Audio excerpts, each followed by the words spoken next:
नमस्कार दोस्तों, आज देश के लिए दिवाली मनाने का दिन होना चाहिए क्योंकि महिलाओं पर अत्याचार के मसले पर हमारे प्रधानमंत्री की लकवा मार गई जुबान अब फिर से ठीक हो गई है। नरेंद्र मोदी महिलाओं पर अत्याचार करने वाले संदेश खाली के दानव पर 32 दांतों के बीच फंसी हुई जुबान को अब मुक्त कराकर आज बोल ही दिए हैं।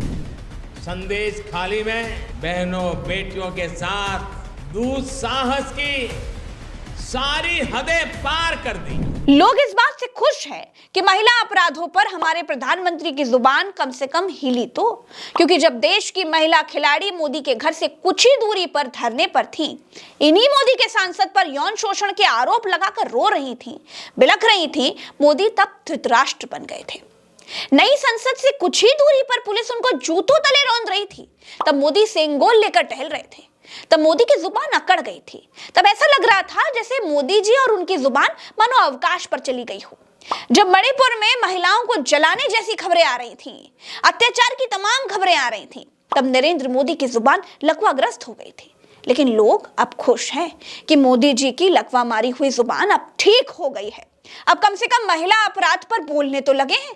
और इतना ही नहीं, मणिपुर, हाथरस महिला पहलवानों के मामले पर धरती से लुप्त हो जाने वाले भाजपा कार्यकर्ताओं ने बंगाल में महिलाओं को न्याय दिलाने के लिए काम किया।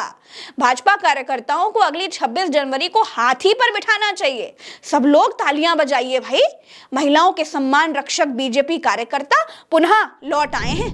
बीजेपी के दबाव में इन सारे नेताओं ने रात दिन लड़ाई लड़ी, माताओं बहनों के सम्मान के लिए लड़ाई लड़ी। देखिए, वैसे तो नरेंद्र मोदी देश के प्रधानमंत्री हैं।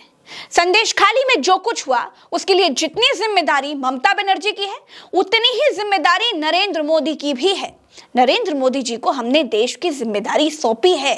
न बंगाल देश से बाहर है, न संदेश खाली देश से बाहर है, न मणिपुर देश से बाहर है और न दिल्ली देश से बाहर है। लेकिन मोदी अपनी नाकामयाबी पर महिलाओं के साथ हुए अत्याचार पर दुखी नहीं है, बल्कि इतने दिनों के बाद वो दानव पकड़ा गया, उसके लिए अपने और अपने कार्यकर्ताओं के लिए तालियां बजवा रहे हैं।